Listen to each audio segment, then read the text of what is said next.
Hello guys, welcome to my channel. Today I'm going to discuss social studies portion of UPTET paper 2 which was held in 2018 और आज का जो हमारा session होगा वो bilingual होगा और मैं आपको हर क्वेश्चन का एक बढ़िया एक्सप्लेनेशन देने की कोशिश करूंगी और उसके साथ जो इंपॉर्टेंट पॉइंट्स होंगे रेलेवेंट पॉइंट्स होंगे वो भी साथ के साथ डिस्कस करती चलूंगी। तो अगर वीडियो अच्छा लगे तो लाइक करना ना भूले फ्रेंड्स और अपने फ्रेंड्स के साथ शेयर भी जरूर कीजिएगा इस सेशन को। तो चलिए फ्रेंड्स स्टार्ट करते हैं हमारा आज का सेशन। हमारा जो सबसे पहला क्वेश्चन पूछा गया था, शारीरिक शिक्षा का उद्देश्य है मानसिक विकास, शारीरिक विकास, मनोवैज्ञानिक विकास, उपयुक्त सभी। Objective of physical education is mental development, physical development, psychological development, all of the above. जो हमारा फिजिकल एजुकेशन का ऑब्जेक्टिव है वो हमारे सारे ही डेवलपमेंट करना है, whether it be mental development, physical development और साइकोलॉजिकल डेवलपमेंट। तो इसका हमारा आंसर था ऑल ऑफ द अबव। चलिए हम अपने नेक्स्ट क्वेश्चन की तरफ बढ़ते हैं।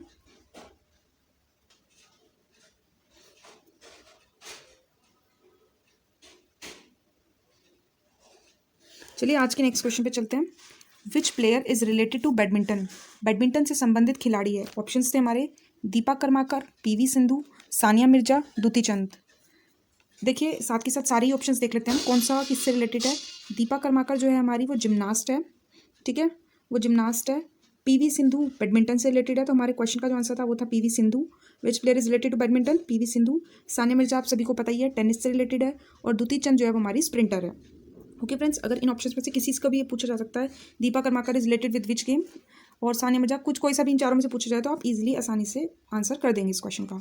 चलिए तो आगे बढ़ते हैं। दालों में सबसे ज़्यादा क्या पाया जाता है? Pulses are very rich in fat, वसा, प्रोटीन, विटामिन, खनिज या मिनरल्स।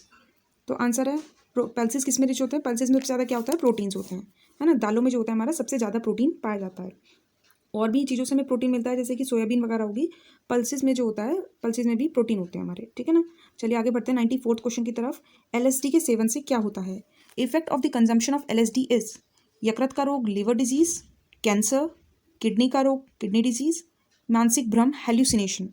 सबसे पहले तो एलएसडी की फुल फॉर्म सुन लीजिए। एलएसडी की फुल फॉर्म है हमारी लाइसर्जिक एसिड डायथाइलामाइड, लाइसर्जिक एसिड डायथाइलामाइड, ठीक है। अब जो पर्सन इस डिजीज से सफ़र करता है एलएसडी से, उसको प्रॉब्लम क्या होती है? Person suffering from this disease वो क्या होता है? अपना संतुलन को बैठता है, अपना बैलेंस को देता है और आसपास के वातावरण जो होता है उससे बिल्कुल ही अलग हो जाता है, बिल्कुल ही अलग हो जाता है और वो सब सोचने लगता है जिसका वास्तविक जीवन से कोई भी लेना देना नहीं है ना। वो ऐसे जो होता है ऐसी चीज़ सोचने लगता है जिसका रियलिटी से कोई मतलब नहीं है। तो इसको जो प्रॉब्लम होगी वो क्या इफेक्ट होगा उसका? मानसिक विभ्रम, है ना, यानी we can call that hallucination. उसको क्या इफेक्ट पड़ेगा? हेल्यूसिनेशन हो जाएगा, वो अलग ही दुनिया में पहुंच जाएगा, अपना कुछ अलग ही सोचने लगेगा, है ना। तो इसका इफेक्ट क्या होगा? Hallucination. It has nothing to do with liver, kidney और कैंसर, है ना। इसका आंसर क्या होगा? हेल्यूसिनेशन। नेक्स्ट क्वेश्चन पे आ जाते हैं। नेक्स्ट क्वेश्चन है हमारा बेनिफिट ऑफ एक्सरसाइज इज। व्यायाम का लाभ है फुर्तीलापन, रक्त प्रवाह में वृद्धि, भूख लगना, उपयुक्त सभी। Agileness, increase in blood circulation, increase in appetite, all of the above. ये क्वेश्चन बहुत ही ज़्यादा ईजी है। एजाइलनेस, एक्सरसाइज करते तो हमारी बॉडी में क्या होता है? फुर्तीलापन आ जाता है, हमारा ब्लड सर्कुलेशन भी तेज़ी से चलने लगता है, हमें भूख भी बहुत अच्छी लगती है ना। तो इसका आंसर क्या हो गया? All of the above. Okay friends, चलिए आगे बढ़ते हैं नेक्स्ट क्वेश्चन की तरफ। Next question is what is pi diagram useful for? वृत्त आरेख उपयोगी है समग्र के संबंध में किसी एक के मूल्य को प्रदर्शित करने के लिए, showing a particular amount in relation to the whole, एक प्रतिरूप को प्रदर्शित करने के लिए, शोइंग अ पैटर्न, विभिन्न मात्राओं की तुलना करने के लिए, कंपेयरिंग डिफरेंट अमाउंट्स, या फिर लास्ट ऐतिहासिक अवधि की विशेषताओं को दर्शाने के लिए, showing features of the historical period. तो जो हमारा पाई डायग्राम होता है वो डिफरेंट अमाउंट्स को कंपेयर करने के काम आता है। तो इसका आंसर होगा ऑप्शन नंबर थर्ड, विभिन्न मात्राओं की तुलना करने के लिए, comparing different amounts. Next question की तरफ बढ़ते हैं। हमारे नेक्स्ट क्वेश्चन है सामाजिक विज्ञान में परीक्षा सुधार पर हाल ही का एनसीएफ आधार पत्रक बल देता है। In social science the recent NCF position paper on examination reform emphasises on परीक्षा के समय बैठने की लचीली व्यवस्था पर, flexible setting arrangement while testing, परीक्षा निष्पादन पर, टेस्ट परफॉर्मेंस, खुली पुस्तक परीक्षा पर, ओपन बुक एग्जाम्स, सतत आकलन पर, कंटिन्यूस असेसमेंट। जो हमारा ये जो सोशल साइंस का रिसेंट एनसीएफ द्वारा जो पोजीशन पेपर में जो चेंजेस किए गए हैं वो मेन जो फोकस करता है वो कंटिन्यूस असेसमेंट पे फोकस करता है हमारा, ठीक है। तो इसका आंसर होगा ऑप्शन नंबर 4, सतत आकलन पर। अब आते हैं क्वेश्चन नंबर 98 पर। सामाजिक अध्ययन शिक्षा का उद्देश्य है। we have to tell the aim of social study teaching is अच्छे नागरिक होना, बिकमिंग अ गुड सिटीजन, सांस्कृतिक विरासत का विकास करना, डेवलपमेंट ऑफ कल्चरल हेरिटेज, राष्ट्रीय एकता और अंतर्राष्ट्रीय समझ विकसित करना, development of national integrity and international understanding, उपयुक्त सभी, ऑल ऑफ द अबव। तो हमारा जो सोशल स्टडीज़ की टीचिंग है उसका एम यही होता है कि एक अच्छे सिटीजन तैयार करना, है ना, कि स्टूडेंट्स को हेल्प करना कि वो जो है नॉलेज एक्वायर कर सकें एनवायरनमेंट की नॉलेज एक्वायर कर सकें, सोशल कैरेक्टर उनका डेवलप करना, है ना, उनके अंदर सांस्कृतिक विरासत का विकास करना, राष्ट्रीय एकता और अंतर्राष्ट्रीय समझ विकसित करना। तो ये सभी जो चारों पॉइंट्स दिए गए हैं यही हमारे एम से सोशल स्टडीज़ टीचिंग के। तो आंसर क्या होगा? Option number 4, aim of social study teaching is all of the above. Next question पे आते हैं, project work is important, why it is important, we have to tell the reason. परियोजना कार्य महत्वपूर्ण होता है क्योंकि करके सीखना सीखने का महत्वपूर्ण तरीका है। Learning by doing is more lasting learning, यह विद्यार्थियों को रचनात्मक बनाता है। It enables students to be creative, यह शिक्षकों को रचनात्मक बनाता है। It enables teachers to be creative, यह विद्यार्थियों के लिए क्रियाकलाप के रूप में होता है। It creates some work for students. अब बात आती है प्रोजेक्ट वर्क की। प्रोजेक्ट वर्क हमारे लिए क्यों इंपॉर्टेंट है? प्रोजेक्ट वर्क हमारे लिए इसलिए इंपॉर्टेंट है क्योंकि जो भी काम हम प्रोजेक्ट वर्क के थ्रू करके सीखते हैं वो क्या होता है, लॉन्ग लास्टिंग होता है, वो ज़्यादा टाइम तक हमारे माइंड में रहेगा, और कॉन्सेप्ट जो होगा जो भी हम उसके थ्रू सीखेंगे वो मोर लास्टिंग होंगे as compare to other techniques. तो इसका हमारा आंसर क्या होगा? Option number 1, learning by doing is more lasting learning, है ना। चलिए आगे बढ़ते हैं फ्रेंड्स 100 क्वेश्चन की तरफ। भारतीय बहुलतावादी समाज में सामाजिक विज्ञान की पाठ्यपुस्तकों को in the Indian pluralistic society text book of social science should avoid controversial issues, reflect the governments views, reflect the majority opinion, include and represent all religions and social groups. तो हमें क्या करना चाहिए? जो हमारी क्या है, प्लूरलिस्टिक सोसाइटी है, अलग अलग धर्म जाति के लोग रहते हैं यहाँ पर। तो सोशल साइंस की जो एक टेक्स्ट बुक हम बनाएं उसको क्या होना चाहिए? क्या वो कॉन्ट्रोवर्शियल इश्यूज को अवॉइड करे, गवर्नमेंट के व्यूज़ को रिफ्लेक्ट करे, या मेजॉरिटी का ओपिनियन बहुसंख्यक की क्या राय है उसको प्रदर्शित करे, या सभी धर्मों और सामाजिक समूह को शामिल करना और उनका प्रतिनिधित्व करना, है ना। हमारी क्या है, प्लूरलिस्टिक सोसाइटी है इंडिया में, तो क्या है, जितने भी सोशल ग्रुप्स हैं, जितने भी रिलीजन्स हैं, सबको इंक्लूड करे और सभी रिलीजन्स को रिप्रेजेंट करे। तो हमारा इसका आंसर क्या होगा? आंसर नंबर 4th ऑप्शन जो हमारा इसका आंसर होगा। अब बात चलते हैं हमारे नेक्स्ट क्वेश्चन पे। भारतीय कला में बुद्ध के जीवन की किस घटना का चित्रण चक्र द्वारा किया गया है? Which incident from the life of Buddha is symbolized by wheel in Indian art? Wheel जो था हमारा किस इंसिडेंट, लाइफ ऑफ बुद्ध की किस इंसिडेंट से रिलेट करता है? तो ये इसका आंसर है फर्स्ट सेरेमन, ठीक है ना। और इसके लिए एक इंपॉर्टेंट देख लीजिए आगे, और भी बताती हूँ कुछ इंपॉर्टेंट। फर्स्ट सेरेमन कहाँ हुआ था? हमारा जो बुद्ध का था, गौतम बुद्ध का, वो हुआ था सारनाथ में। फर्स्ट सेरेमन कहाँ हुआ था हमारा? सारनाथ में, है ना। ये भी इंपॉर्टेंट क्वेश्चन है। और ये जो था इसमें थर्ड पॉइंट दिया हुआ है महाभिनिष्क्रमण। महाभिनिष्क्रमण किस प्रक्रिया को कहते हैं? जो 29 वर्ष की आयु में क्या था, बुद्ध ने अपना घर छोड़ दिया था, और उनके जो घर छोड़ने की प्रक्रिया है वही क्या है हमारी? महाभिनिष्क्रमण, ठीक है ना। आगे बढ़ते हैं नेक्स्ट क्वेश्चन की तरफ। गौतम बुद्ध का जन्म लुम्बिनी में हुआ था, इसकी पुष्टि जो है किसके अभिलेखों से होती है ना। That Gautam Buddha was born in Lumbini is confirmed by whose inscriptions? Harsha, Ashoka, Samudragupta, Pulakeshin second. अब हमें बताना है किससे इसकी जो है पुष्टि होती है। किससे पुष्टि होती है? अशोका के अभिलेखों से। अशोका के अभिलेखों से इसकी पुष्टि होती है कि गौतम बुद्ध का जन्म जो है लुम्बिनी में हुआ था, है ना। अब इसका जन्म कब हुआ था वो भी देख लेते हैं हम। गौतम बुद्ध जो थे इनका जन्म हुआ था लुम्बिनी नेपाल में, है ना। और कब जन्म हुआ था इनका? 563 BC में, ठीक है ना, before the birth of Christ. चलिए नेक्स्ट क्वेश्चन की तरफ बढ़ते हैं। निम्नलिखित में से कौन सा स्थल प्राग ऐतिहासिक चित्रकला के लिए प्रसिद्ध है? Which of the following places is famous for pre historic paintings? हमारे को 4 ऑप्शन दिए गए थे, भीमबेटका, अमरावती, सांची, बाग। हमें बताना है कौन सा प्लेस जो है प्री हिस्टोरिक पेंटिंग्स के लिए फेमस है। तो वो हमारी जो प्री हिस्टोरिक पेंटिंग्स के लिए फेमस प्लेस है वो है भीमबेटका, ठीक है फ्रेंड्स। चलिए आगे बढ़ते हैं नेक्स्ट क्वेश्चन की तरफ। आत्मीय सभा की स्थापना इनमें से किसने की थी? MG रानडे ने, देवेंद्र नाथ टैगोर ने, राजा राम मोहन रॉय ने, या आत्माराम पांडुरंग ने? बहुत ही अच्छा क्वेश्चन है, ये भी पूछ जाते हैं। फाउंडर, कौन सी सभा का कौन फाउंडर है? तो आत्मीय सभा का जो फाउंडेड की था, स्थापना की थी, वो की थी हमारी आत्मीय सभा की जो फाउंडर थे वो थे हमारे राजा राम मोहन रॉय। थर्ड ऑप्शन इसका आंसर है हमारा, थर्ड ऑप्शन। और एक और पॉइंट बता देती हूँ इससे इंपॉर्टेंट, आत्माराम पांडुरंग जो ऑप्शन नंबर 4 में दिया गया है, ये जो हमारे फाउंडर हैं ये हैं प्रार्थना समाज के फाउंडर हैं, आत्माराम पांडुरंग, प्रार्थना समाज के, ठीक है ना, प्रार्थना समाज। चलिए नेक्स्ट क्वेश्चन की तरफ बढ़ते हैं। किसके वाइसराय काल में भारत की राजधानी कलकत्ता से दिल्ली स्थानांतरित हुई थी? जो हमारी इंडिया की कैपिटल थी, ब्रिटिश इंडिया की कैपिटल थी, उसको जो था ट्रांसफर कर दिया गया था फ्रॉम कैलकाटा टू दिल्ली। तो हमें पता नहीं किसके शासनकाल में ये हुआ था। Lord hoardings, Lord reading, Lord Curzon, Lord Chelmsford. तो ये किसके शासनकाल में हुआ था? लॉर्ड हॉर्डिंग सेकंड के शासनकाल में, ठीक है ना, लॉर्ड हॉर्डिंग सेकंड। और किस ईयर में हुआ था ये भी इंपॉर्टेंट है, 1911 में हुआ था। ये जो चेंजेस हुए थे, हमारी ब्रिटिश इंडिया की कैपिटल कलकत्ता से दिल्ली शिफ्ट की गई थी, ये 1911 में हुई थी लॉर्ड हॉर्डिंग्स के टाइम पे। ठीक है फ्रेंड्स, चलिए आगे बढ़ते हैं। नेक्स्ट क्वेश्चन, इनमें से किस मुगल सम्राट ने राजा राम मोहन रॉय को अपने दूत के रूप में लंदन भेजा था? हमें बताना है किस मुगल एम्परर ने जो है राजा राम मोहन रॉय को अपने दूत के रूप में लंदन भेजा था। Bahadur Shah first, Shah Alam first, Shah Alam second और अकबर सेकंड। इसका जो आंसर है वो मुगल एम्परर था हमारा अकबर सेकंड। इसका आंसर हो गया ऑप्शन नंबर 4। ओके फ्रेंड्स, चलिए नेक्स्ट क्वेश्चन की तरफ बढ़ते हैं। ये भी इंपॉर्टेंट क्वेश्चन है बहुत। हिंदू विधवा पुनर्विवाह अधिनियम निम्न में से किस वर्ष पारित हुआ था? ये जो हमारा हिंदू विडो रिमैरिज एक्ट, ये किस ईयर पास हुआ था? ये किस ईयर में पास हुआ था? 1856। ये भी इंपॉर्टेंट है गाइज, इसे याद रख लेना, इंपॉर्टेंट पॉइंट्स में नोट कर लीजिएगा। और सबसे पहले जो है किसने जो है ये विडो के साथ किसी मैरिज की थी, किसी विडो के साथ मैरिज की थी, वो थे हमारे ईश्वर चंद्र विद्यासागर। सबसे पहले उन्होंने विडो के साथ मैरिज की थी, ईश्वर चंद्र विद्यासागर। ओके फ्रेंड्स, चलिए आगे बढ़ते हैं। नेक्स्ट क्वेश्चन होता है 108 क्वेश्चन पे आ गए हम। ईस्ट इंडिया कंपनी की स्थापना के समय भारत का शासक कौन था? तो ईस्ट इंडिया कंपनी की हमारी स्थापना हुई थी, उस समय में बताने कि भारत में कौन सा राजा रूल कर रहा था। शेरशाह सूरी, अकबर, औरंगजेब, जहांगीर। तो उस समय जो रूल कर रहा था वो था हमारा अकबर, है ना। तो इसका आंसर हो गया ऑप्शन नंबर 2। ठीक है, चलिए आगे बढ़ते हैं। नेक्स्ट क्वेश्चन, शेख निजामुद्दीन औलिया इनमें से किस सूफी संत के शिष्य थे? हमें बताना है जो शेख निजामुद्दीन औलिया हैं ये किसके शिष्य थे?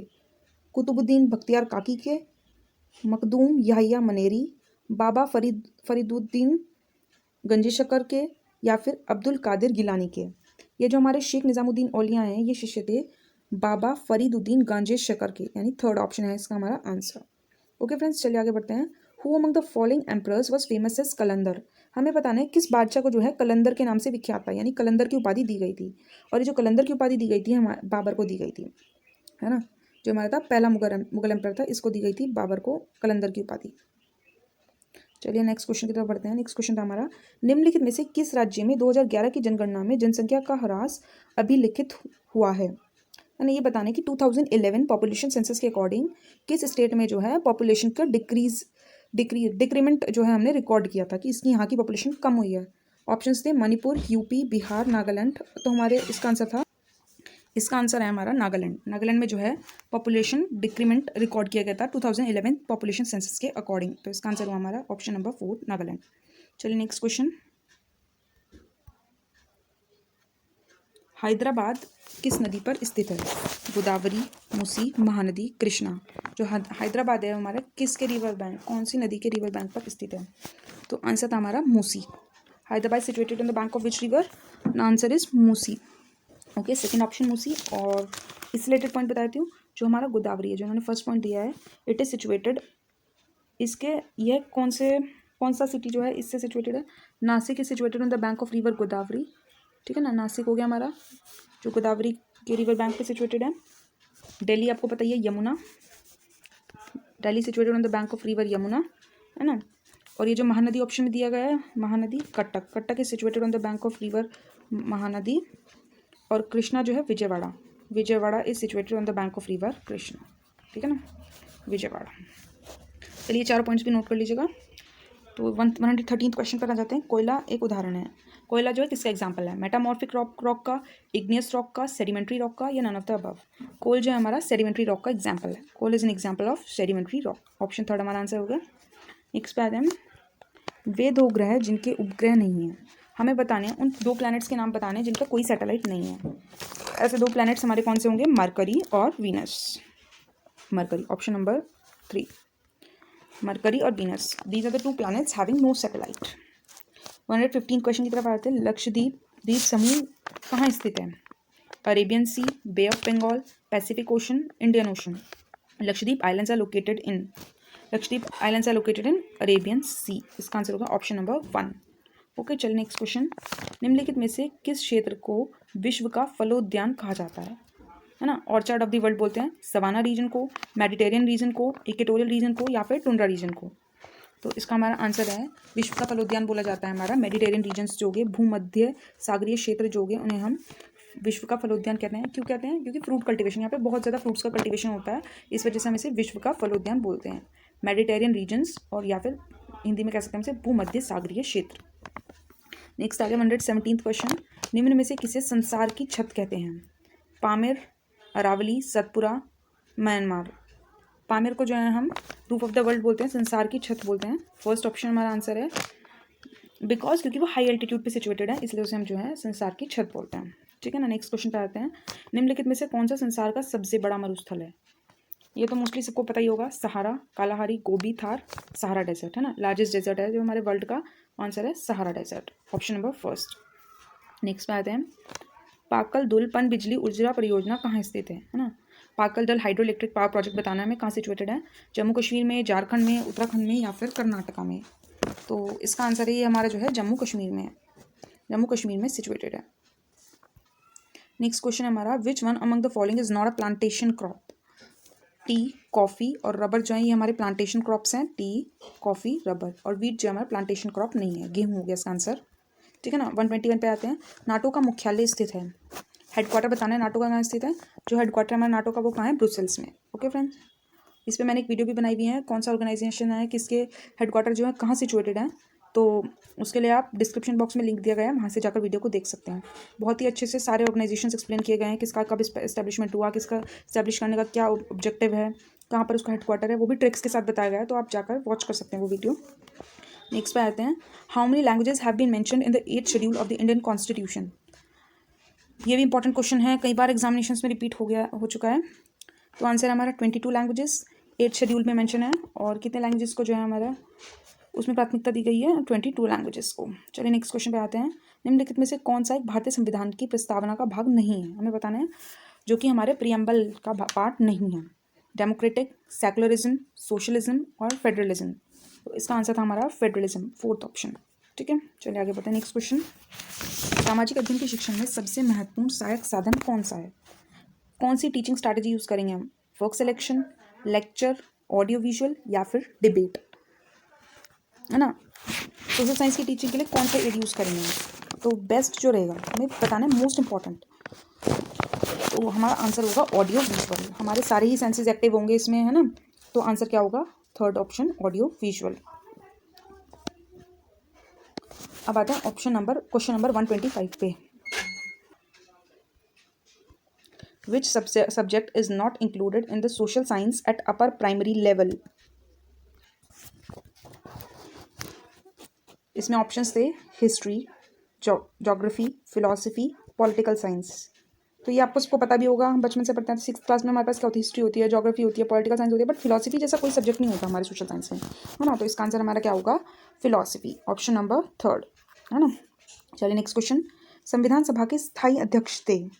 ये भी मोस्ट इंपॉर्टेंट क्वेश्चन है, जो 2019 में हमारा सुपर टेट हुआ था उसमें भी पूछा गया था। ये परमानेंट प्रेसिडेंट कॉन्स्टिट्यूंट असेंबली का doctor Rajendra Prasad, doctor Sachchidanand Sinha, Jawaharlal Nehru, doctor के एम मुंशी। इसका आंसर है हमारा doctor Rajendra Prasad. Okay friends, ये जो स्थायी अध्यक्ष थे, परमानेंट जो हमारे प्रेसिडेंट थे, वो थे डॉक्टर राजेंद्र प्रसाद। अगर टेम्परेरी की बात करें तो वो था हमारा सच्चिदानंद सिन्हा। ठीक है ना। टेम्परेरी चेयरमैन कौन थे हमारे कॉन्स्टिट्यूंट असेंबली के? वो थे हमारे सच्चिदानंद सिन्हा। सेकंड ऑप्शन जो दिया गया है, डॉक्टर सच्चिदानंद सिन्हा, ये टेम्परेरी चेयरमैन थे, टेम्परेरी चेयरमैन। ठीक है, नेक्स्ट क्वेश्चन पे आते हैं, question number 127, in the absence of the president who has to perform the presidential functions? अगर प्रेसिडेंट की एब्सेंस में, राष्ट्रपति की अनुपस्थिति में जो है, उसके द्वारा किए जाने वाले जो कार्य हैं वो कौन करेगा? गवर्नर करेगा, प्राइम मिनिस्टर करेगा, वाइस प्रेसिडेंट करेगा, या फिर चीफ जस्टिस करेगा? तो इसके लिए हमारा एक आर्टिकल है, आर्टिकल नंबर 65। ठीक है ना। तो वो बताता है हमें कि अगर किसी भी वजह से जो है हमारी प्रेसिडेंट की पोस्ट खाली रहती है, वो बीमार है या किसी भी रीज़न से उसकी पोस्ट खाली रह जाती है, तो उसकी जो ड्यूटीज़ होगी वो हमारा वाइस प्रेसिडेंट पूरी करेगा, है ना। वाइस प्रेसिडेंट वो ड्यूटीज़ फुलफिल करेगा, है ना। और till the election of new president, जब तक कि नया प्रेसिडेंट नहीं चुन लिया जाता, है ना, जो कि हमारे विदिन 6 मंथ चुना जाना चाहिए। आते क्वेश्चन नंबर 128, निम्नलिखित में से किस नाभिकीय संधि का भारत सदस्य? में बताना है किस न्यूक्लियर ट्रीटी का जो है हमारा इंडिया जो है मेंबर है? PTBT, CTBT, NPT, none of the above.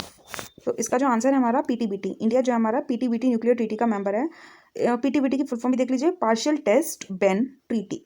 पीटीबीटी की फुल फॉर्म है पार्शियल टेस्ट बैन ट्रीटी। और ये जो ट्रीटी थी, ये ट्रीटी इससे रिलेटेड थी कि जो हमारे न्यूक्लियर वेपन है इनकी जो टेस्टिंग है वो एटमॉस्फेयर में ना हो। Treaty banning nuclear weapon test in the atmosphere. और ये जो CTBT है, NPT है, इनकी फुल फॉर्म आप कमेंट बॉक्स में जरूर बताइएगा, सर्च करके जिसको आती है कमेंट बॉक्स में जरूर आंसर कीजिएगा इनकी फुल फॉर्म्स का। चलिए नेक्स्ट क्वेश्चन की तरफ बढ़ते हैं। क्वेश्चन नंबर 129, हाल ही में कहाँ शांति स्थापना हेतु भारतीय सैनिकों को संयुक्त राष्ट्र पदक मिला है? हमारे जो इंडियन सोल्जर्स हैं उन्हें UN मेडल दिया गया है पीस कीपिंग वर्क्स के लिए, शांति स्थापित करने के लिए। कहाँ पर काम के लिए? Congo, Somalia, South Sudan, none of the above.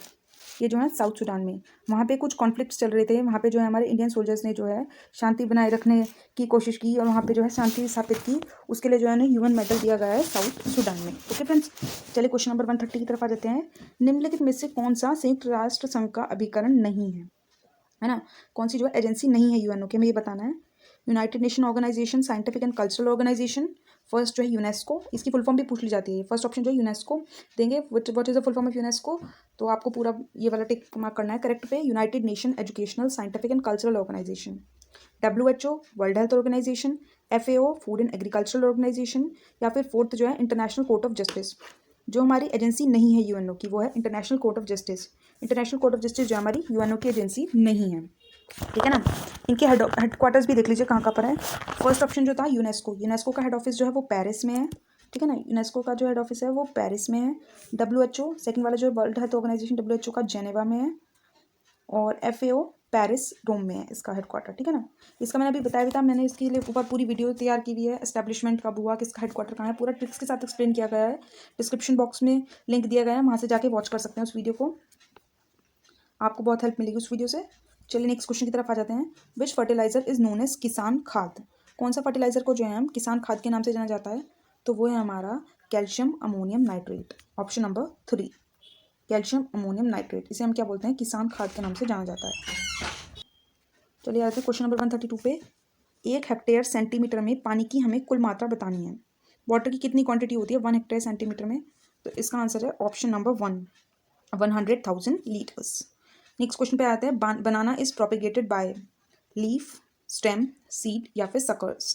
तो इसका आंसर है by suckers, fourth option. Question number 134 पे आ जाते हैं। Which fertiliser is highly hygroscopic? हमें बताना कौन सा हाईली हाइग्रोस्कोपिक होता है। हाइग्रोस्कोपिक, सबसे पहले तो हाइग्रोस्कोपिक समझ लेते हैं।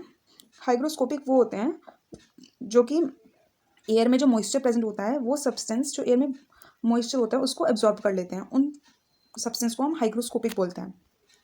इसका आंसर है हमारा फोर्थ ऑप्शन, यूरिया। जो हमारा यूरिया है ये हाईली हाइग्रोस्कोपिक है ना, तीव्र आर्द्रता ग्राही है ना, तेजी से जो है एयर में जो मॉइस्चर होता है उसको एब्जॉर्ब कर लेता है।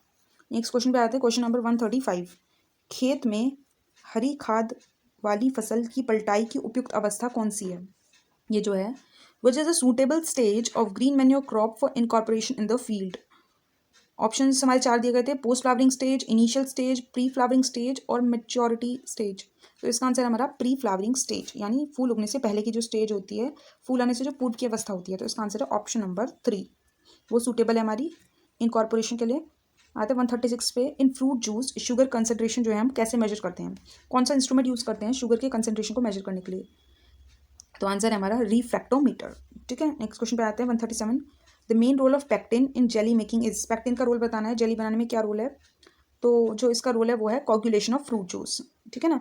फलों के रस को जो है थक्का बनाता है। जेली में क्या होता है देखो ना, चिपचिपा सा सब्सटेंस होता है, थक्का बना हुआ होता है ना, बहने वाला सब्सटेंस नहीं होता, वो चिपचिपा सा होता है। तो कोगुलेशन करना उसका है ना, थक्का बनाना उसका, ये जमा रहे वहीं पे वो, है ना, फ्लो ना करे। टमाटर का लाल रंग किस वजह से होता है? किस किस चीज़ के कारण, किस रंजक के कारण होता है? Which pigment is responsible for red colour of tomato?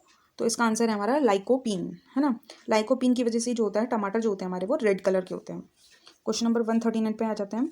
नींबू का फल प्रचुर स्रोत है, कौन से एसिड का सोर्स है? Citric acid, tartaric acid, malic acid और एसिटिक एसिड। जो लेमन फ्रूट है हमारा, वो जो हमारा सोर्स किसका है? सिट्रिक एसिड का, है ना। जितने भी हमारे खट्टे फ्रूट्स होंगे उसमें हमेशा सिट्रिक एसिड पाया जाएगा, है ना। टार्टारिक एसिड हमारा इमली में होता है, एसिटिक एसिड विनेगर में होता है, मैलिक एसिड हमारा एप्पल में होता है। चलिए, where is the central Agmark laboratory situated? ये जो हमारी सेंट्रल एगमार्क लेबोरेटरी है यहाँ कहाँ पर सिचुएटेड है? ये जो है नागपुर में है, नागपुर महाराष्ट्र में पड़ती है। ये जो सेंट्रल एगमार्क लेबोरेटरी है, केंद्रीय एगमार्क प्रयोगशाला जो है ये नागपुर में है, ठीक है। नेक्स्ट क्वेश्चन 141 पे आ जाते हैं। विच आर द कॉन्स्टेंट स्वर ये बताने अचल स्वर कौन से हैं हमारे। ये हमारे म्यूजिक से रिलेटेड क्वेश्चन है, 3-4 क्वेश्चन जो हैं इसमें दिए आए थे, एग्जाम में पूछे गए थे।